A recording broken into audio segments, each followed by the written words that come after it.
everyone's saying that AI will replace recruiters. They're wrong, and maybe they're right. Like Heisenberg said, it's like a bit of uncertainty principle. But we are going to unpack what we are calling something called a recruiter's paradox.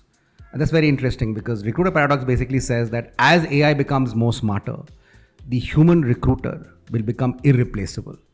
So it's a bit of a divergent stand. The best candidates that or what we call passive candidates who don't have a need to change their job are not going to respond to AI bots because they are flooded with them.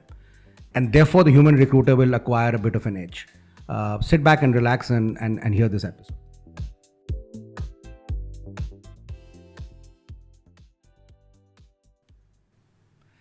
Hi, welcome to yet another episode of Swipe Right for Talent. And as usual, I have my co-host Divya Chethan with me. And Divya, I'm like really charged up for today's episode. Yeah, very interesting. Very. I mean, we've been researching and discussing this for 2-3 weeks now. Yeah, absolutely. Right. And I think this is something which is very relevant, not only for us, but for the community that both of us belong to, which is the recruiting community. Yeah. And how it is going to evolve. So, supercharged, and you will see me like slightly more animated than normal. I'm usually very animated, but today is going to be slightly. That's an understatement. Yeah. Thank you, Divya. So let's kick off and then get into the supercharged conversation. Yeah. So today, Gautam, we're going to be touching upon the recruiter paradox, right? So how AI is actually reshaping hiring faster than ever, and maybe because of which the recruiter's role is probably becoming more relevant, right? So my first question to you is that, the last 3 years, AI has evolved dramatically fast, right? So what do you think has been the single biggest shift that you have seen in the recruiting space, in the recent past?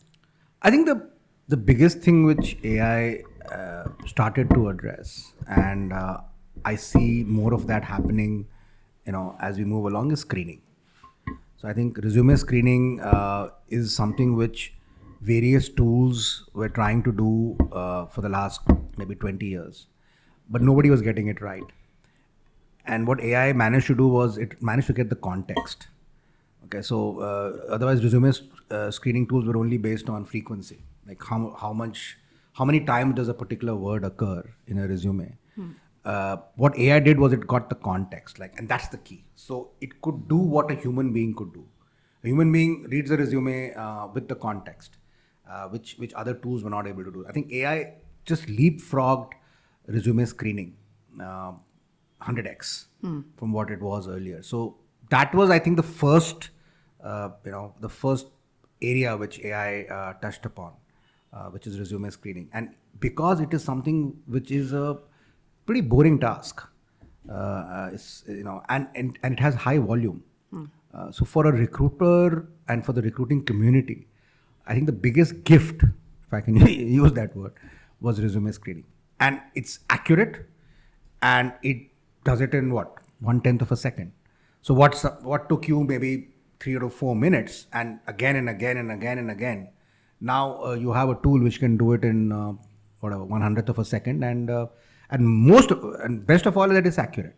Because that's the key, right? I mean, time is one part of it.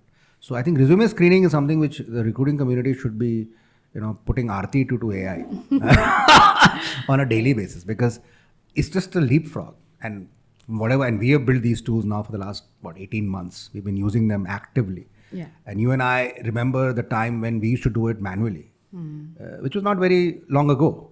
Okay, and so were the others. And remember those days when you were used to go, of course, on a screen by screen, reading resumes and screening it. Now it's press a button. Yeah, and no issues of recruiter fatigue. No recruiter at all. Yeah. No, and again, as I said, accurate. So it's not that the quality of screening has come down. In fact, it's gone up. Right? So that's the other part of it. It's consistent. Okay, and so there's been so much talk about the recruiter's role being replaced by AI, right? There's a talk about all roles being replaced. Why? If you depends on who you follow, right? Like every day I see this, and I find these statements fairly ridiculous, right? Yeah. And there's so much panic also, Yeah, that it's creating. and I think it's thoda irresponsible also. Yeah, but what I'll do is maybe I won't delve too much into it right now.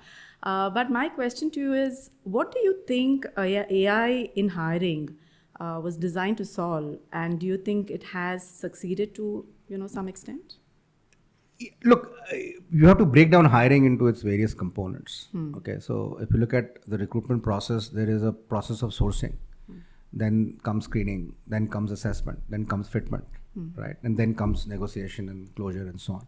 So I think AI can play a role in almost all these aspects.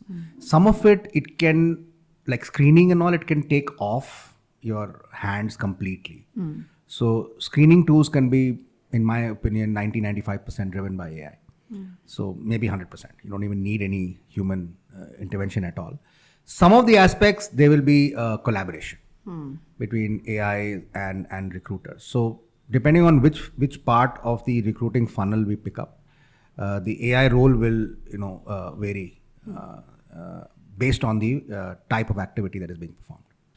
So Gautam, till very recently, features like, let's say, job description creation or resume screening, candidate matching, all of this was considered to be very sophisticated AI capabilities. But in the recent past, we've seen that this have become hygiene kind of features. So what changed? Look, as the LLMs have now become better and better, people have managed to build applications which sit on top of the LLMs. Running either hybrid RAGs or directly querying in terms of thin wrappers. But this JD creation, screening a resume, all that will now become table stakes. So you can't really imagine an HR tool today, whatever the tool is, like it's an ETS tool or any other tool that you are selling in the market, without these kind of things. So these will cease to be differentiators. I think that's the biggest change that has happened in the last 12 to 18 months. I think when AI came in a big way, maybe 18 months ago, I think that's when a lot of people entered the market with what are now called thin wrappers. This was like a big thing. Oh, it was like science fiction. Oh shit, this can also happen. Now, nobody cares. A novelty. Yeah, now it's not a novelty. Right? It's like using a word processor to write your CV, which was a novelty 30 years ago, right? The first time somebody would have done it. And I remember the first time I used a word processor, I was like, oh, this is like amazing.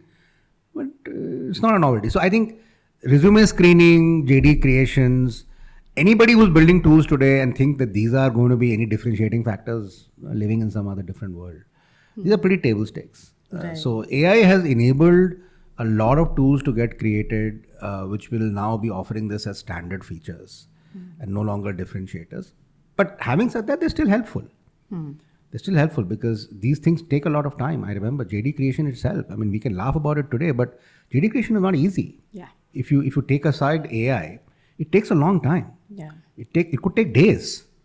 Today, you do it in 3 seconds, 2 seconds. So 5 days or 2 days or 3 days has become 2-3 seconds. And the JDs, and we have been seeing these JDs, they are pretty good. Yeah. Yes, they may require some amount of editing to make it more contextual to what you need, but it's phenomenal. The kind of thing which comes out with 2-3 line prompts is like amazing. So I think that has been a big change, and it's good. It's very good. So if you're actually able to feed in the right context, it can give you like a really nicely tailor-made job description, right? But let's say, these tools are available to all recruiters today. So what is the competitive edge here? Where is the competitive edge coming up, that recruiters see? So I think if you look at it, what I am the most happiest about, right, I'm really thrilled, is that it is again putting the power back in the hands of the recruiters who can hold conversations. So, the recruiter paradox that you talked about. So let's imagine a world where everybody has these AI tools. Yeah. You can source, you can screen in some form or the other. I'm not saying every tool will be the same. It's not. But it's going to be like marginally different, right? It's not going to be like one tool is excellent and the other one is very poor.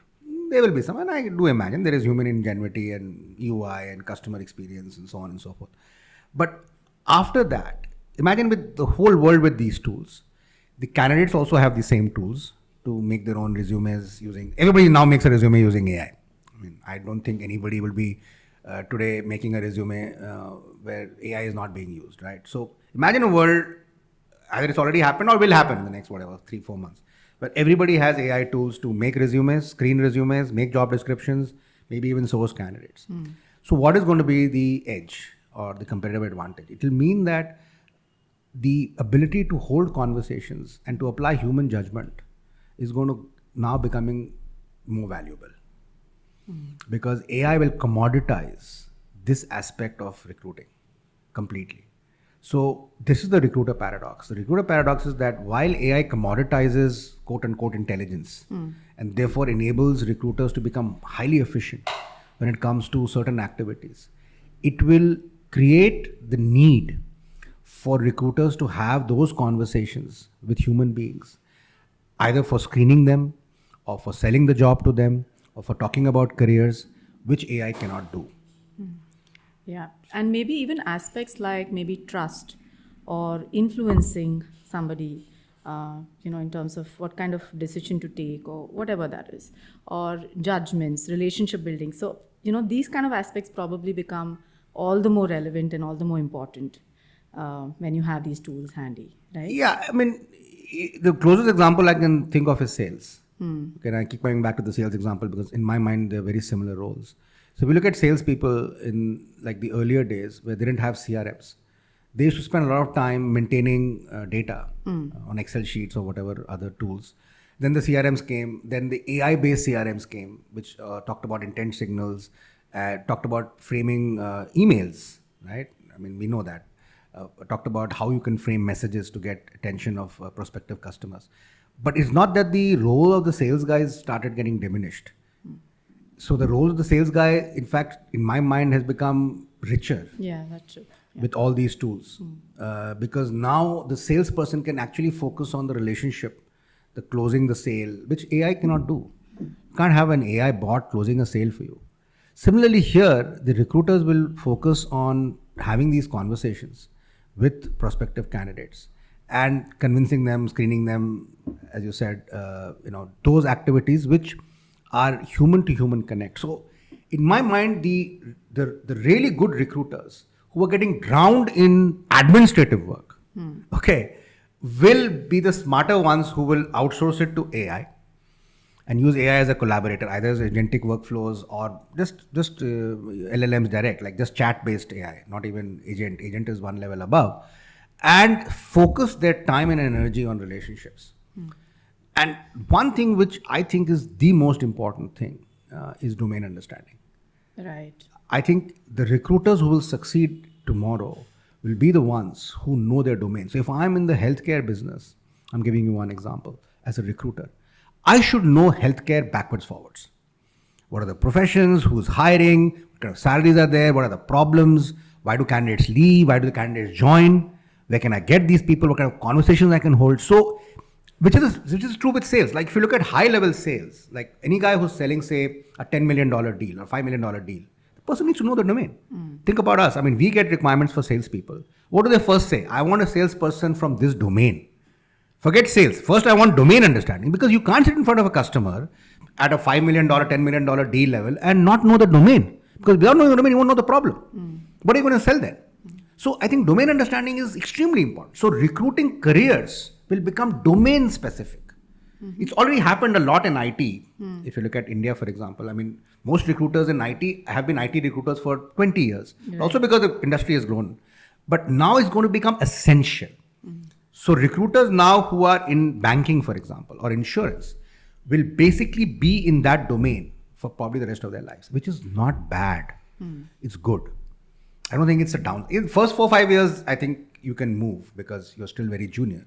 But as soon as you start becoming slightly at a lead level, not even head level, you will be expected to know the domain, because without knowing the domain, you will not add value. So specialization becomes more important. Extremely important. And specialization, domain specialization. So no longer recruitment as such. Because earlier it was process specialization. I know how to hire. Now AI knows how to hire. Nobody can know it better than AI. Yeah. So what are you bringing to the table? If you're only bringing process, I know how to build a funnel. I know how many interviews to do to get an offer. AI knows. I'll feed it into AI, na? Hi AI, I need to make 5 offers. Okay, this is my industry. How do you think I should go about it? It'll give me a plan, right? I may need to modify it, but what it cannot do is it cannot substitute my conversation with a candidate on the domain. But even domain related information can be got from the LLM. Correct. Right? But who will converse? And remember, the LLM information on domain is slightly one level above. So if you look at the LLM, and we've all used LLMs and we use LLM on a daily basis, LLM has a problem when it becomes very specific. LLM is damn good at this level, right? As soon as you start narrowing it down, and we have seen this so many times, it becomes very generic because it doesn't have that human judgment call. Right. That comes from experience. And maybe even qualitatives. Yeah. Like what is really happening in a specific organization, what kind of work are they doing, what kind of projects they're doing. Maybe it's not available on the generic LLM. Maybe it's not available on the LLM. Yeah, absolutely. Right. LLM again has generic information. It will not have specific information. So I think that is where recruiters have to focus. And I'm telling you, the guys who get this today will be the ones who will rule the recruiting industry in the next 10 to 15 years. It is not a replacement issue. It's a skill upgradation issue. And you've got to accept it and upgrade. So you've spoken about AI making intelligence for recruiting more commoditized. So what does it really mean? It sounds very nice, but what does it really mean on the ground? So actually, it's one of my favorite topics, and not only for recruitment. I was thinking about a world where intelligence is commoditized, right? Intelligence has always had a premium, right? Ever since we were born, we always looked up to people who topped the class, who cleared a very competitive, different... Still do. Still do. Yeah. I agree. But imagine now you have the most intelligent person at your fingertips, right? I mean, unless you're thinking that there is a person who's more intelligent than AI, and I don't.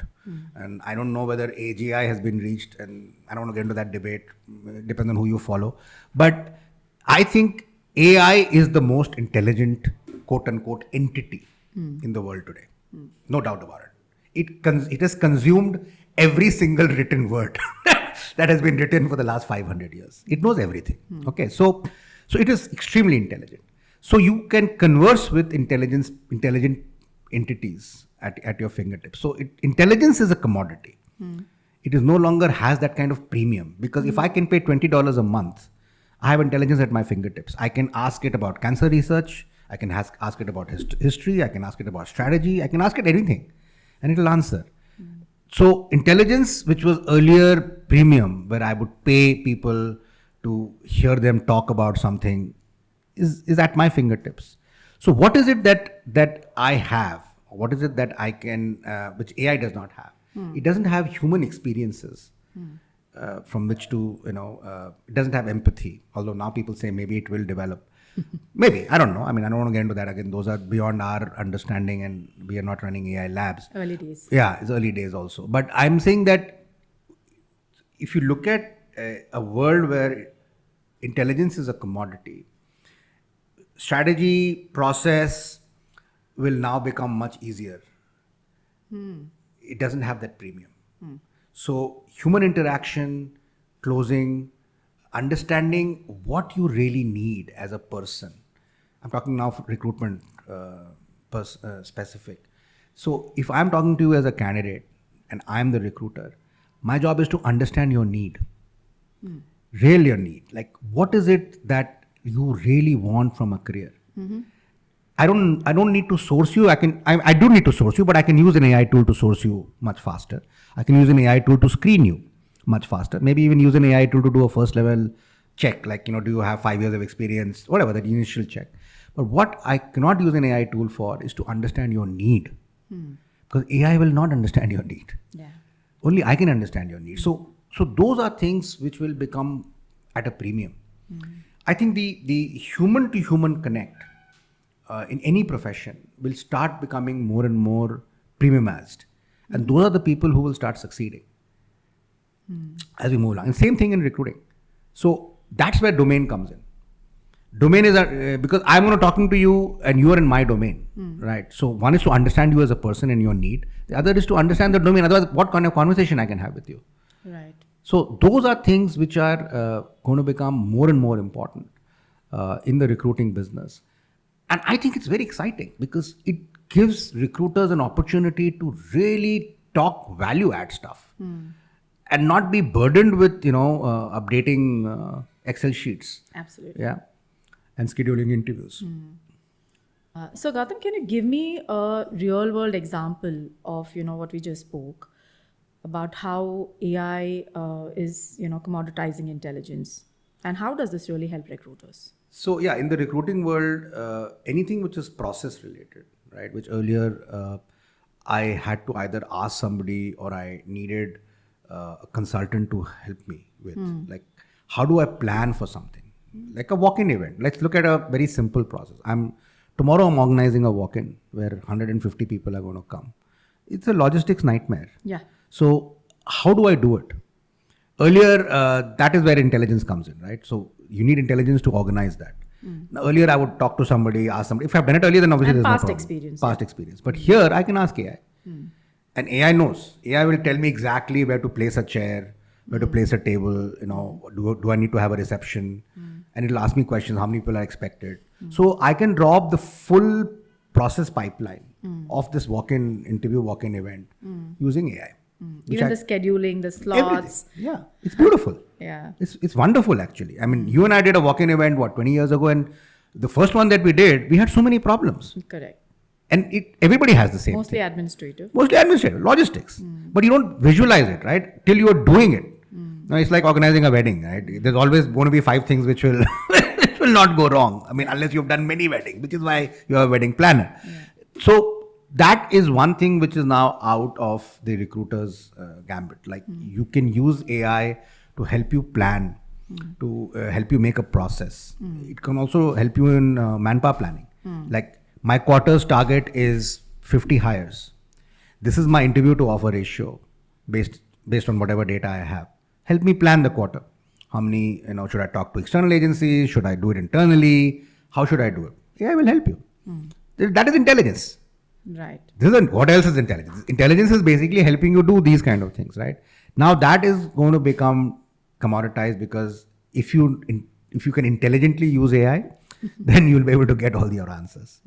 So that is what I mean by commoditization of intelligence when it comes to certain activities. But what AI can't do is when you're sitting across the table from a candidate, right? It can maybe give you a list of questions that again it can give you what to ask, but how to evaluate, judge, and how to really probe and get to, as I said, the candidate's need, that AI cannot do for you.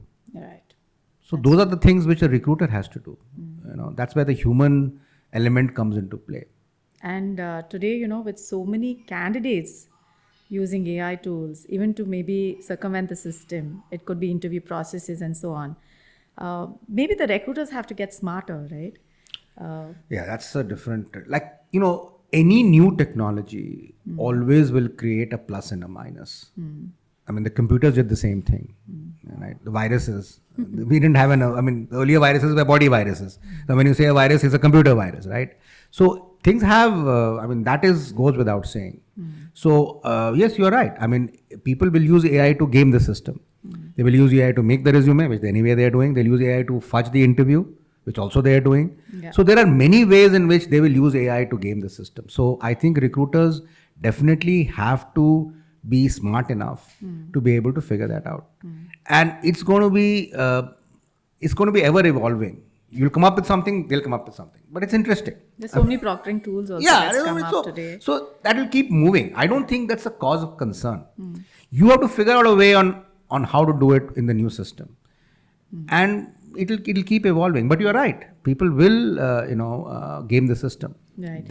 And interestingly, it's, the way I see it, the role of the recruiter will stay. But what the recruiter does in terms of tasks, I think that's going to take, it's going to undergo a lot of change. Yeah. Right? And I would say for the better. Absolutely. So if you look at it from the time that you and I were doing this stuff, right? I think, let's go back. A lot of our time was being spent in administrative stuff, which we wished we could have outsourced it to somebody else. But we couldn't. We had to do it ourselves. Yeah. So therefore, your actual productive time in hiring which is recruiting, analyzing, talking to candidates, was very low. It was very low. It could be as low as 20-30%. And 70-80% of your time was in process, which is, filling up Excel sheets and so on and so forth. And that is what gets off your head. Or screening, for that matter. I mean, screening, I remember. Screening was a big pain. Right. And it would take a lot of time. Right. So all those things will keep going out of the window. So what you're saying is right. It's the recruiter's role will evolve. And it's already evolved, actually. And it's just that some of the recruiters have accepted it, some have not. but it's not going to be what it was earlier. No doubt about it. Right. And like you said, with intelligence being so easily accessible, AI is like a catalyst for growth. It really depends on how you want to leverage AI for your self-growth, right? As a recruiter or any other career as well. Yeah. And the key is that you have to leverage. That's the key. If you don't, then you're walking backwards. Right. So Gautam, many HR tech companies, have raised a lot of funds, promising that they're building these really fantastic AI tools for recruiting. These proprietary algorithms and secret sauce and so on, right?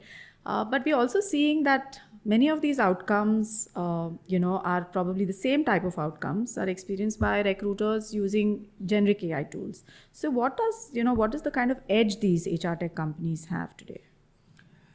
No, I mean, HR tech companies will have an edge depending on whether they're building a system for hiring or they're building a feature. I think there's a difference between the two. So, building a system or a feature. So if you're looking at, I'm building a sourcing tool, that's a feature. Okay.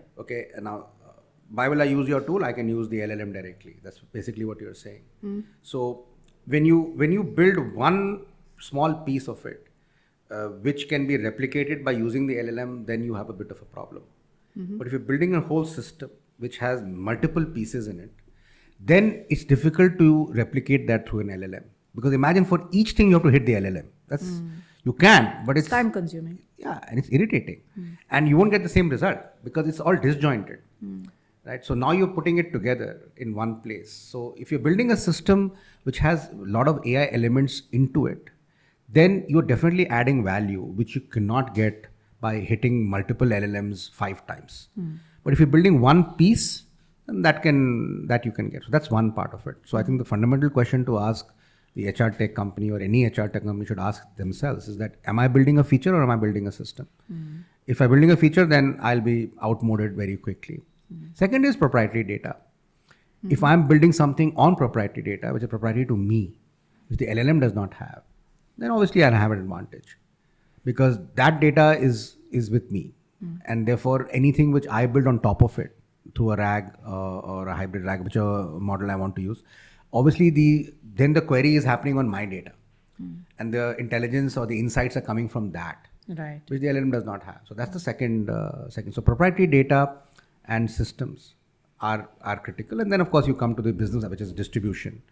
Like, can you reach the customer? How fast can you reach it? Of course, you can't beat the LLM on that because the LLMs are now everywhere. Right. So definitely you can't have a distribution model which is faster than the LLM. But having said that, you still need to have a pretty fast distribution model. So if I'm competing with another HR tech system and both of us are ticking the boxes on features and so on and so forth, but if my distribution is better, then I'm going to be winner in this race. If I can reach customers faster. So that's the other part of it. So how much does it take to reach the customer? What's your cost per customer acquisition? And then you get into a lot of other aspects. And of course, efficacy. Efficacy and so on and so forth. But at a high level, I would say system versus feature and data versus non-data, proprietary data versus non-data. I mean, these two would probably be the top two to determine how successful your HR system HR tech company would be. But having said that, I think it's a time when people should keep experimenting. Because it's a great opportunity. So I don't think there's anything wrong with somebody building even a feature to start with, and then you will evolve from there. That's the good part. That's a brilliant thing about doing a startup. It doesn't mean that where you start is where you end. Like very few companies do that. People start somewhere and end up creating something completely different, and there's nothing wrong with that. So I think that's the other part of it. So definitely people should attempt, and then see how it moves. But what you're saying is correct. Anybody building features, I'll use the LLM directly. And I've never seen this kind of pace of change, right? Because with AI coming in this era, we've seen things change so quickly. Like what is relevant today may not be relevant tomorrow. I think the pace of change is so fast because the LLM models are evolving. I mean, I follow LLM model like when they release a new version. I'm telling you, Divya, if you look at the last 6 months, I think almost every week, some LLM model. So it's either Anthropic, or it's OpenAI, or it's Google, or earlier Grok, or Meta, somebody or the other, or now even DeepSeek, the Chinese model, is releasing something new. That is causing that change to become very rapid because each new model release means there is some improvement about what was there earlier. So you can now do reasoning, like the intelligence level has gone up, quote unquote, and that is why the what was difficult to do maybe even 3 months ago is now possible to do with this model. So that is why the pace of change is so fast. But I'm just curious, because there's so much noise, right? How do you cut through this noise and actually just focus on what's really important? Because anybody in this market, it's quite an overwhelming experience for some. You talk from a customer perspective or from a builder? From anybody, like maybe a recruiter perspective, from a customer perspective. There's something that's coming up every single day. So how do they take a call saying that, okay, do I subscribe for this or do I not subscribe for this? So from a customer perspective, I think the key is to figure out what your real burning problem is. Look, everybody has multiple problems. Okay, but if you look at a problem stack, there is always one or two which is really at the high. For example, let me give you an example. As a TA head, my burning problem is interview to offer ratio.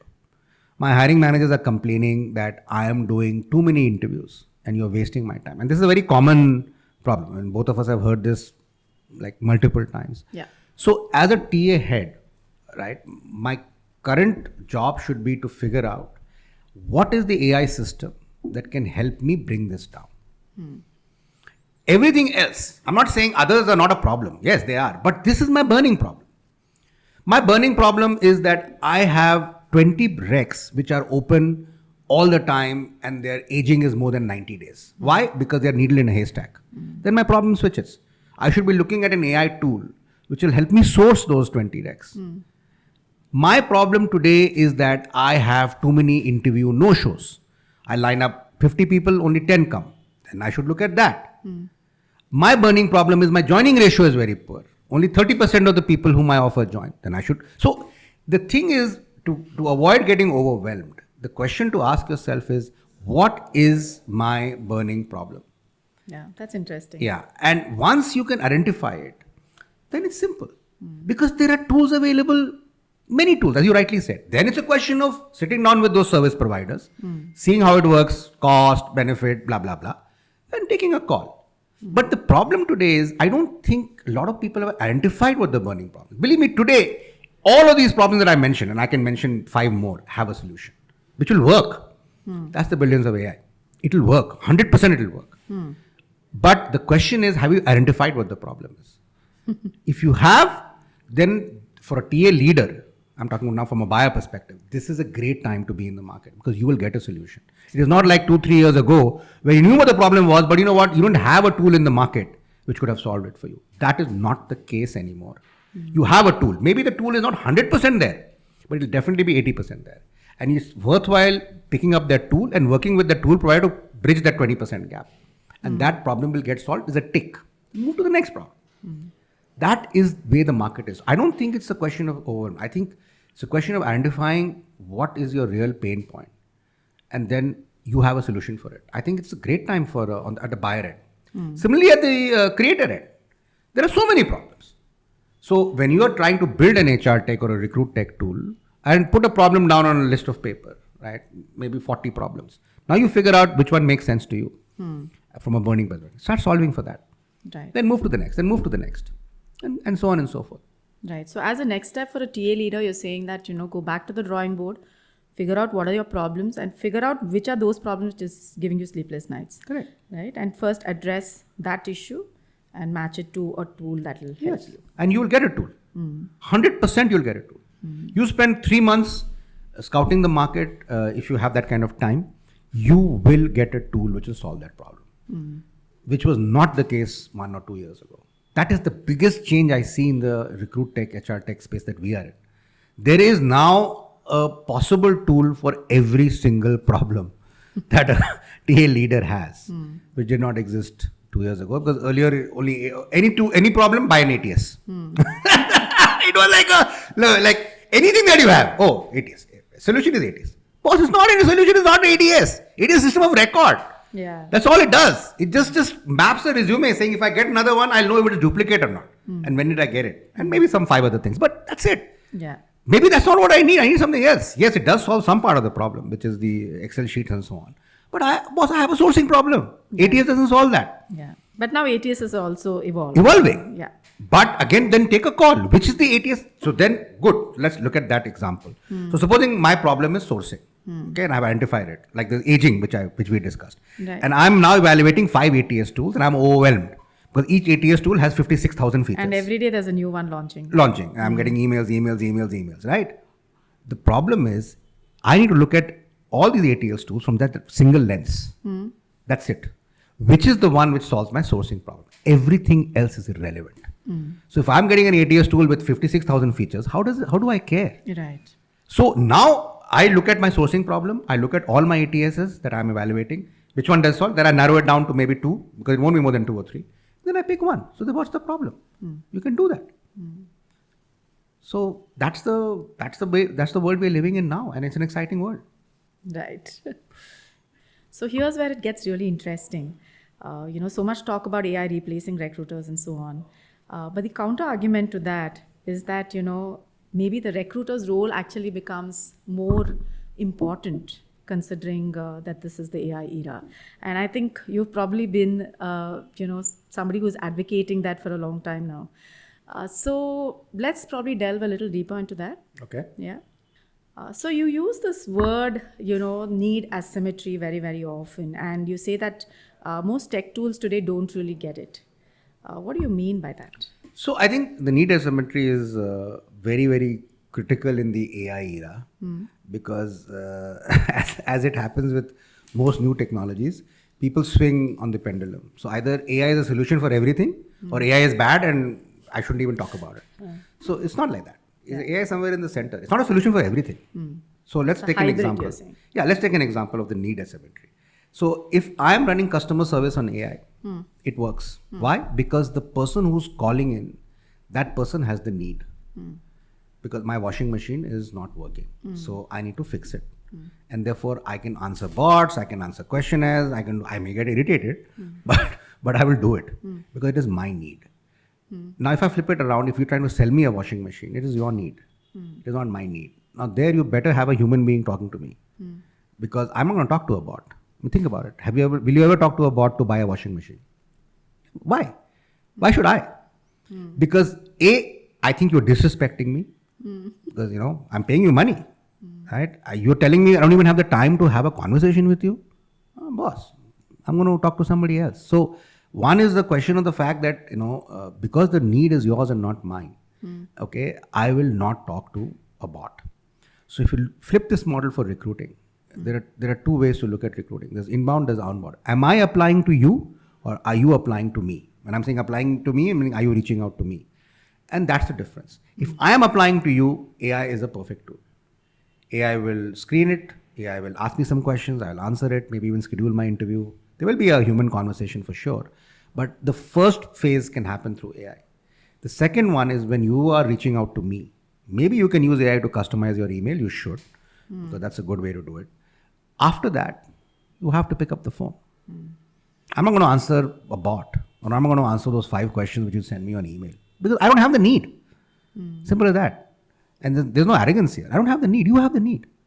So in human interaction, the key question is who has the need, which is the need asymmetry, which is why I was keep talking about this need asymmetry, because if the need is with the person who, like the customer support example, AI will be great, and in recruiting it will be incoming, like I'm applying to you. If the need is with the company, because I want to now get you to apply to me or you to come to an interview, it is my need, I am the company, it's not going to be AI. Right. So tell me if I've got this right. So you're saying, let's say if it is a helpline that I'm reaching out to because I have a problem, I'm willing to put up for the chatbot. right? But let's say if it is a salesperson who's trying to call me when I don't have the need and satisfied with whatever I have, I'll probably just hang up. Yeah. Right? So it's the same dynamics you're saying with the top candidates, right? Absolutely. Okay. It's the same in recruiting. And that is the need asymmetry. So if somebody says that AI will hire or will help in sourcing 100% of the candidates, the person doesn't know what he's talking about. As simple as that. Because only 50-60% will be incoming. Or maybe lesser. If you're like, supposing for example, let's take another example. I'm a startup company doing $1 million in revenue or $2 million in revenue. Nobody's heard of me. I want to hire a product manager at a 6-year level. You think there's going to be incoming? No. No. There's going to be outgoing. Yeah. Then in outgoing, you think the guy is going to respond to a bot? No. That guy, the product manager with 6 years experience, working somewhere. But if it flips, the guy's been laid off and doesn't have a job and now is applying to me, it'll work. Right. It'll work. It's the same person. It'll work. But it won't work. And so it depends on how the circumstance. Very similar to marketing, right? Inbound versus outbound. Outbound, yeah, that's what it is. So inbound AI will work. No doubt about it. Outbound it will not. Outbound AI can work in terms of sourcing, in terms of identifying the person.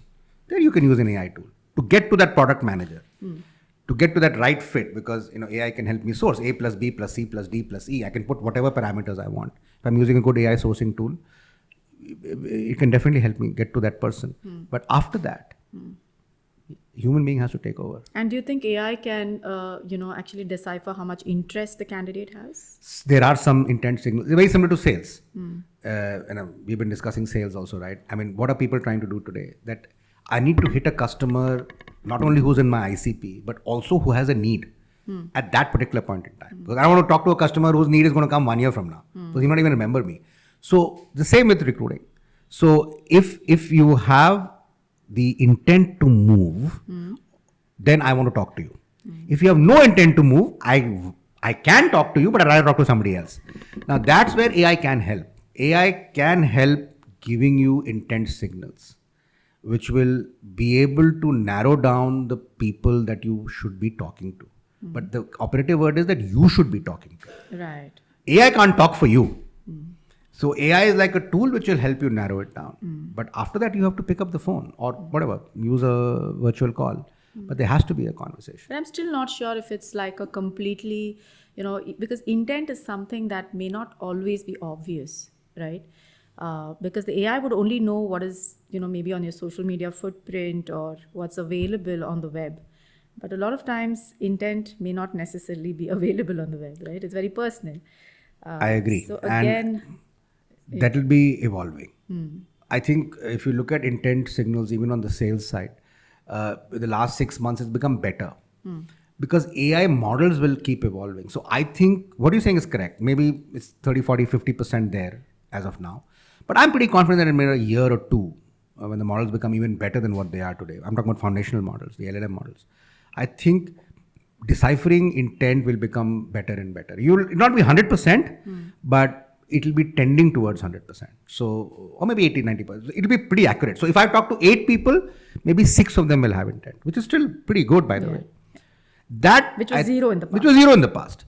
That I think AI should be able to do. If not now, maybe now if I talk to 8, maybe 2 are intent or 3 are intent, it will become 5, it will become 6. Never 8, but it will become close to 8. That's still pretty good. Yeah. So that's where recruiters should be using AI tools to figure out sourcing and to figure out intent. But they can't be using an AI tool to have a conversation. That's not going to work. Right. Which is where, somebody says 100% irreplaceable, it's like a clickbait, like a clickbait headline. Yeah. That is not reality. Right. It's not reality. It's just somebody trying to draw attention to what they are saying. Right. So when a company wants to maybe hire a senior passive candidate, let's say, right, who probably has zero motivation to move, very well paid, well respected, and so on, how do you go about it? So, in today's world, Yeah. identifying that candidate, you should leave to AI. AI should be able to give you a qualified list of 6 people that you should be talking to for this particular position at a senior level, based on whatever parameters you have fed into it. And your list of 6 will depend a lot on your parameters. In terms of, if you're not fed all the parameters, then your list of 6 is not going to be that good. But if you've really understood the role, which by the way, it sounds easy, but it's not, okay, and you've understood, more importantly, the person that you want for it, then AI should be able to give you a pretty accurate list of 6 or 8 or whatever number you want for that particular role. So that's step one. That's done by AI.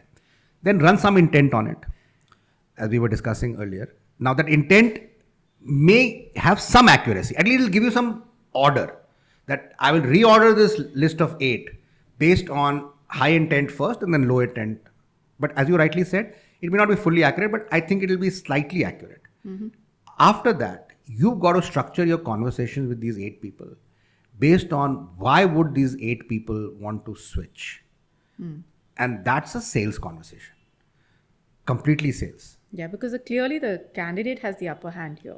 100%. It's like selling. Yeah, because he's a he customer. doesn't want to move. Yeah, he's a customer. Yeah. As simple as that.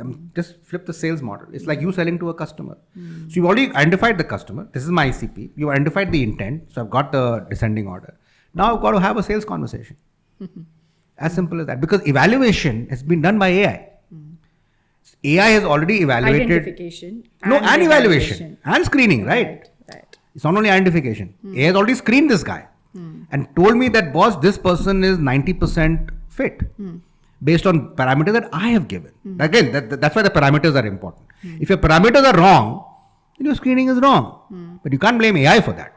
That's because you didn't know the job well enough. As simple as that. So AI has done the identification, AI has done the screening, AI has done the stack ranking based on intent. But the fourth part, which is closure, that the recruiter has to do. Which is why, the human to human connect. And now think about it. How will the recruiter do the sale? Because he's talking to a 20-year experience senior person. Correct. In pharmaceuticals. Now, I'm a pharmaceutical recruiter. Imagine having that conversation without understanding the domain. Yeah. The guy will think I'm an idiot. Put the phone down. Absolutely, right? And imagine having that conversation if I know the domain. Maybe I'll not convert the person, but I'll have a good conversation and he'll remember me. Right. May not be today, but maybe 1 year from now, when he or she is looking for a change, who do you think they will think of? They will think of me. Because I have had a great conversation and this person has taken something out of it. Even though, as you rightly said, he's passive, therefore not looking for a change. But everybody wants to hear about their industry. Any professional, think about it. If I'm in the pharmaceutical industry and I'm 20 years of experience, of course I want to know what is happening in the market. Who doesn't? So this is an opportunity for me to know. Correct. So why will I not have a conversation? I will. But I'm expecting to converse with a person who understands my language, therefore knows my domain.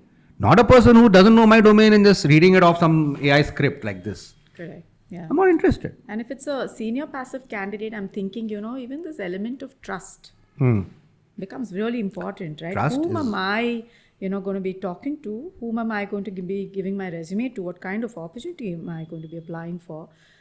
Trust plays a very important role.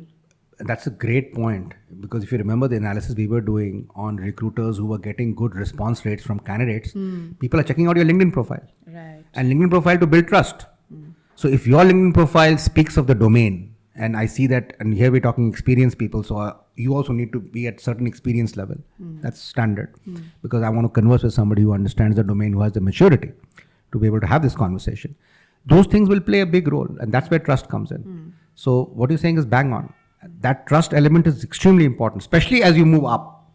The higher you move up, trust will become more and more. Like 20-year guy, very high, 25-year guy, even higher. You will not talk to somebody whom you don't trust. So all those things will become important. And that is where and you will not trust a machine. You will trust a human being. So that is where the human element will become even more important. So I think this whole thing of outbound hiring, which is reaching out, while AI can do all the other steps that we talked about, this final step of that conversation is where the recruiter will play a role. And this is where the great recruiters will get separated from the average recruiters. And, I'm thinking maybe even the, let's say the approach to the 0 to 4 year candidates can actually be largely automated, right? Because they're also looking for jobs all the time and, there's a lot of activity happening there. There's a high churn as well. But towards the senior, side, I think maybe the requirements, the kind of dynamics probably changes completely. Yeah, so the mid to senior level will change. Even at the 0 to 4, again, I think it's a question of passive versus active.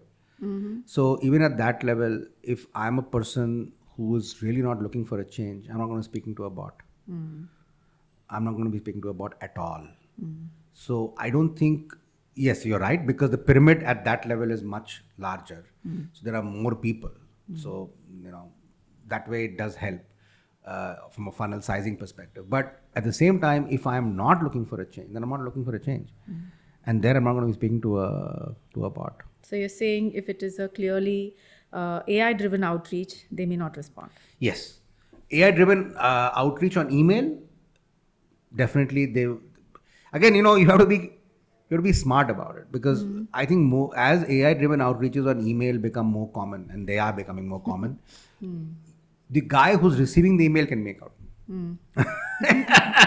Like we get so many. Yeah. So you can make out. So you have to be thoda More intelligent, personalized. Maybe cover some of the AI elements to it. I mean, there are now ways to modify a sentence so that even though AI has written it, the guy who's reading it will think AI has not written it. They are interesting. Look, these things will keep evolving. Yeah. Right. But you're right. AI can definitely help on the outreach side, the email and so on and so forth. But after that, you've got to pick it up from there.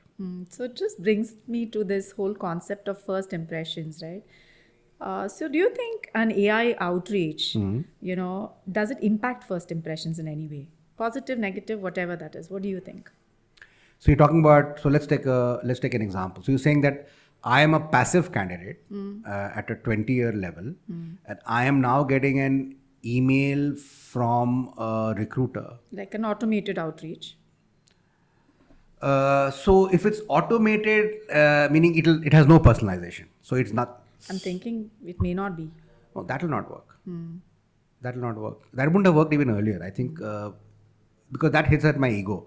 You're right. Right. So I'm like, hey, I don't need you anyway. So why the hell? But if you build in certain personalized elements into it, which I think now AI tools are able to do, probably I will respond. Okay. Probably I will respond. But yeah, that depends. But I still think there will be some response. But that's it. After that, no. After that, it has to be a human being. Yeah. Conversation.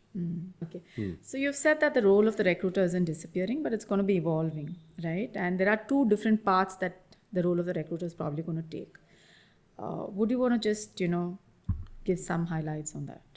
Yeah. So as I said, I think the key element would be that recruiters who are able to morph and embrace the sales aspect of their personalities, the conversations and rapport building aspects are the ones who are going to really do well. Because even if you look at it, it's not only a question of assessing the candidate, but it's also a question of assessing the hiring manager. And again, that AI can't do it. Recruiters, the good recruiter would be able to figure out what my hiring manager actually needs. And believe me, that has nothing to do with the JD. Okay, the biggest misnomer is that my hiring manager needs the person who's written in that JD. No. The JD is like 20-30% of what the hiring manager actually wants.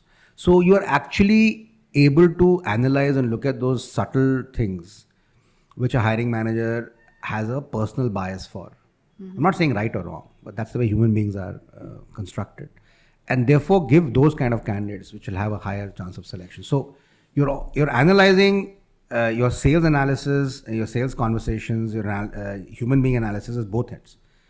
What my hiring manager wants, because that's my customer, quote unquote, at the end of the day, and what the candidate wants. So the good recruiters will be able to do that. And the great recruiters will also be able to go one step forward and figure out whether this guy will perform well once he or she is hired. Imagine. Can AI do that? AI can not really do that to that extent because it has too many variables. See, AI would be good if it's had one type of variable, like this kind of experience, and this is the way success is defined. But in a job, you and I both know there are interpersonal relationships which AI cannot navigate. Like this person, how will AI be able to tell you that this person can get along with his boss? Basic. Yeah. That's very basic. Or with his peer, his or her peer. The human side of it. Human side of it. And both of us know, and having spent so long in the corporate world, that if that doesn't happen, nothing else matters. You can be the best professional in your place, but the recruiter can. AI can't. But the recruiter, because there is a human judgment, and the recruiters are embedded in the same, I'm talking about the corporate recruiter, in the same organization.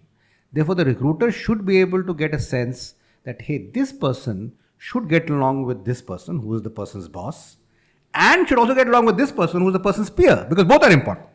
Peer as well as bosses.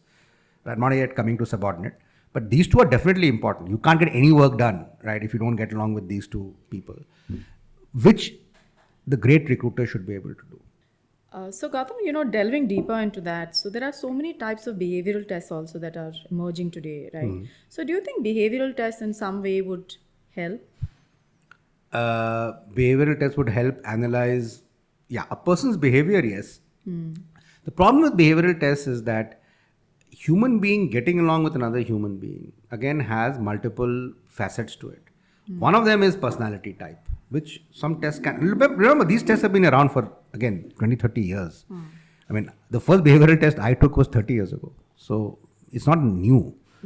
And actually, a lot of this research has happened even much before that, like in the 50s, post World War II, the behavioral research. So I don't think behavioral tests are new. But the thing with behavioral tests is, while they can give you a high level personality type, like you are this type and I am this type, but it generalizes too much. It's very difficult to pick out specific things like what are your likes and dislikes, what are mind likes, that no behavioral test can tell you. But if I have a recruiter working with both of us, that recruiter will know because they have talked to both of us. So there is a certain human judgment which a human being can make because of the conversations that you and I have had, which AI will find it difficult to crack or even be accurate at, which is where the recruiter's role, which we were discussing earlier, will start shifting out of just plain process and so on, and getting into these elements. And also very curious to know, Gautam, if recruiter traits will also change.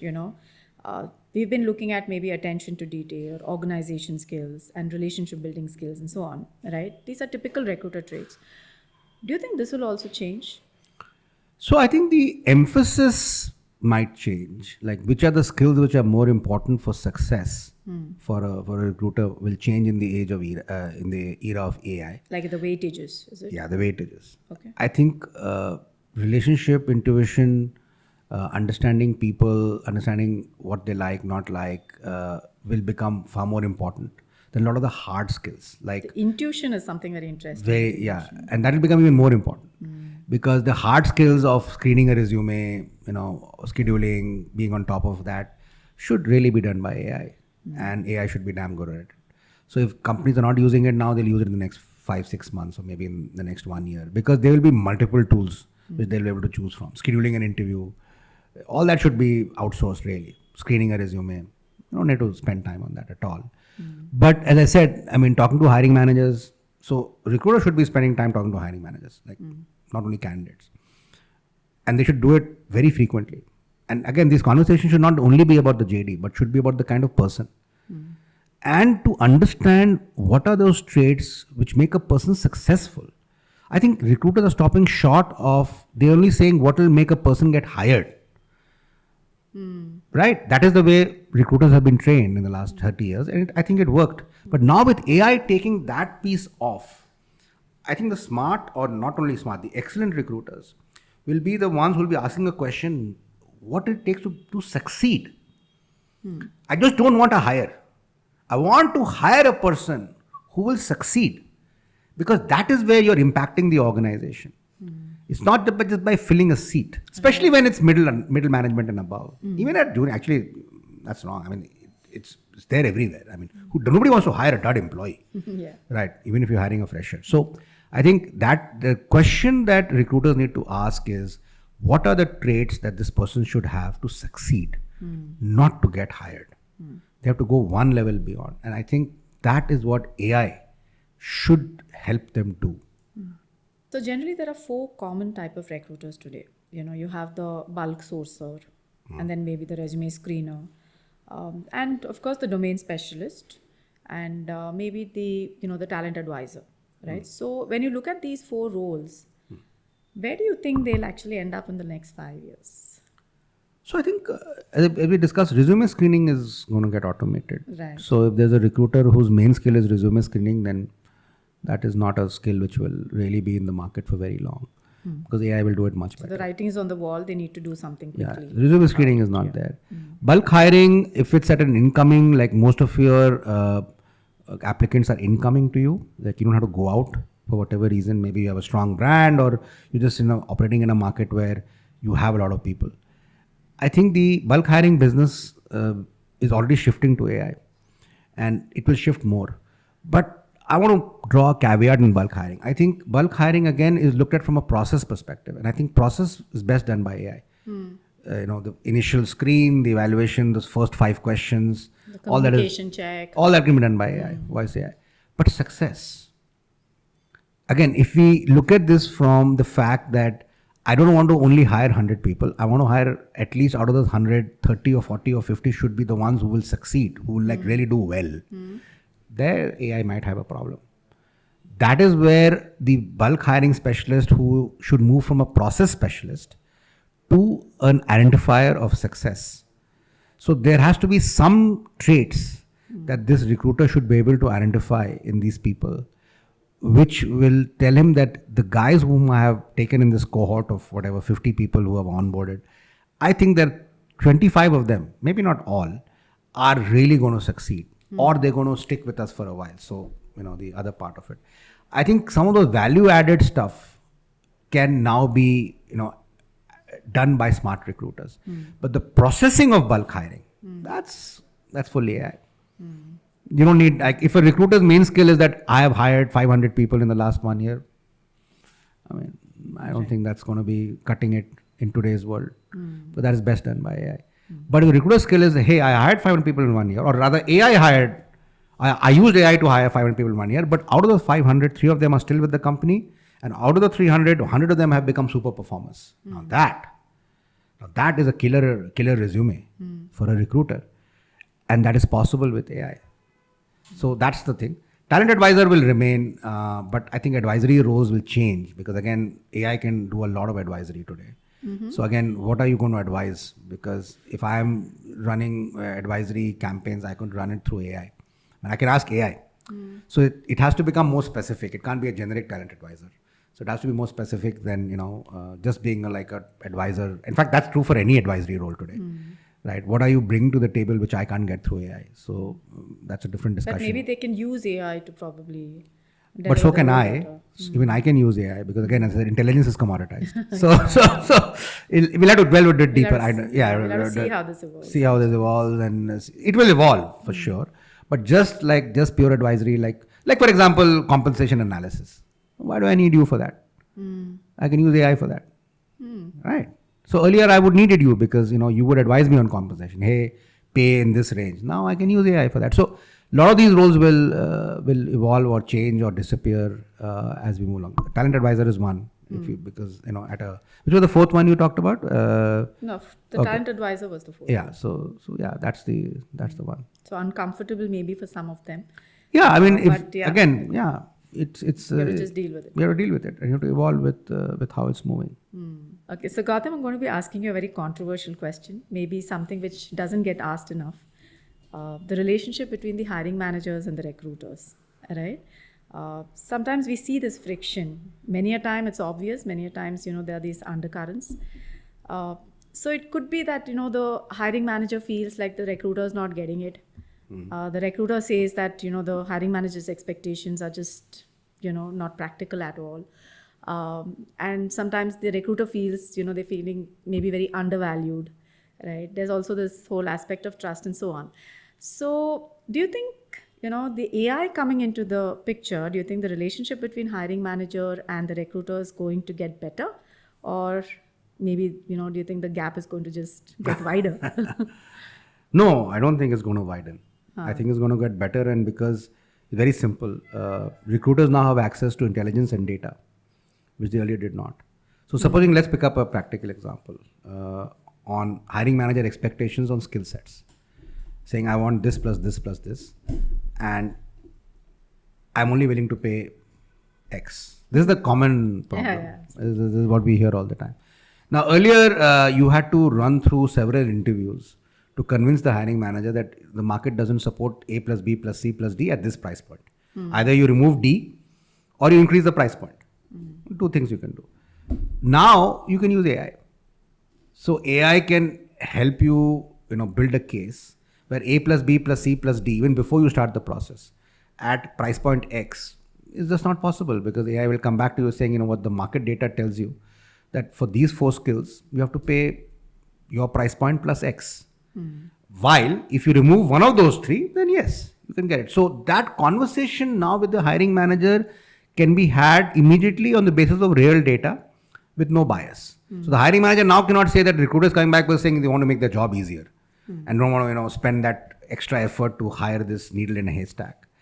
Now you have data which you can present, and you can do a joint exercise, like block time maybe for an hour and run it through a screen and say, this is what we are seeing, and then maybe modify the prompt, have those discussions. So I think that is been, and now nobody can accuse you of bias because it's coming from an LLM which doesn't have any feelings. Correct. So it's not that it is favoring the hiring manager or favoring the recruiter. So I think that is a big change in today's AI scenario for a recruiter. So I think that will not only shorten the cycle times, because you don't have to spend that time interviewing people whom you anyway can't hire, and it will also remove the emotion out of the equation. So there'll be no pointing fingers saying this guy is lazy, which is what normally happens. This guy is useless. I've given this requirement and he's pushing back saying I can't do it. Now you're saying, boss, I have data to back it up. And then that emotion will be out of the window. Now you're having a serious transactional discussion and figuring out how to solve a problem. It is a problem now. So let's solve it.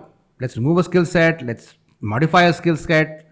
Let's see if the budget can be tinkered with a bit, and so on and so forth. So there are various ways to solve it. So that I think will, should help that relationship, in my mind, become better and less emotional and driven on facts and data. And you're also saving time, because initially what we would do is, there's a lot of effort and time, that would be spent on the market research itself. Correct. Right. But here, even before you get started, you can actually, have this data at your fingertips.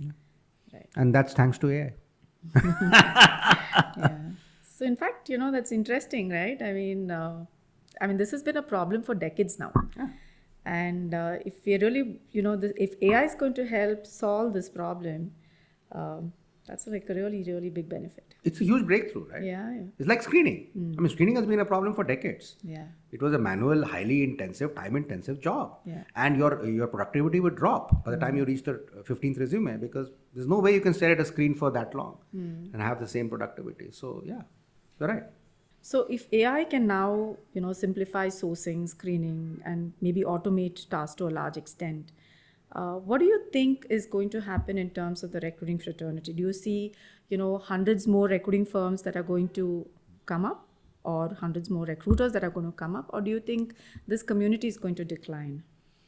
Okay, so let's look at the community from 2 aspects. One are, and just so that I understand the question, one is internal recruiters working in a corporate, and the other is external recruiters working for an agency, which is a recruiting firm, as you said. Right. So let's analyze both these separately, because they are slightly, although they are interchangeable, people move from one to the other, but The slightly objectives are different. Objectives are different. So if you look at recruiters working in an agency, their objective is sourcing, 100% sourcing, with of course screening and so on, but sourcing is what they're getting paid for. In the sourcing business, I think the outbound sourcing, which we had discussed earlier, will increase, because now identifying candidates will be done through AI. So you can use AI tools to identify candidates, screen candidates, but closure is going to be a problem. And therefore, you will need companies to reach out and talk to these candidates. So the recruiting agency business, I don't see that going away. I think the smarter agencies will keep using AI to source better, because you will have a need to talk, and that talking will happen through agencies. On the corporate side, which is internal recruiters, I think the role will start getting morphed into more of communication. So in a bottom line situation, if you're looking at an overall community, like people in the profession, I don't know. That's a difficult one to say because AI might impact that in terms of lesser number of people because you don't need as many. But that's true with any profession, I think. Right. But what it will do is that even on the corporate recruiter side, the roles will get changed to more of conversation. So I'm not seeing the community disappear in any way. It will probably morph into more of people who can talk and source, and the smarter ones, even on the agency side, will be the ones who will use AI more and more to do administrative tasks. Right. But tools also don't take the friction away completely, right? So, yeah, we'll have to just see how this Yeah, evolves. but they will not take everything away. But it's like if you needed 4 people to do a task, you may need lesser number of Right. people. That's what I meant by the fact that you may need lesser number of people because a lot of the things that people were doing, AI will start doing. So you may need lesser number. Again, difficult to quantify because these are evolving times. But logically, it does appear like that. That you may need lesser number. But having said that, these things can be very surprising. You may have a situation where you need more people on the communication side, like picking up the phone and calling, because sourcing and screening will get easier done by AI tools, and therefore there'll be a lot more people to call, at a reach out level. So you never know. The type of people needed might change, Right. as we were discussing earlier, and that will happen. That will happen across professions, but I don't see that it'll dramatically shrink the pool. Okay. So Gautam, I think it's been a fascinating conversation today. Looking forward to the next episode of Recruiter Paradox itself. Yeah, I think what we have touched upon today is probably the surface level, right? And this is something which is so topical and also so evolving, as you said. So I think we need to, from a fraternity perspective and a community perspective, we need to keep this dialogue on. Absolutely. And we will be addressing this as we move along the episodes. Nice. Yep. All right. Thank you. Thank you.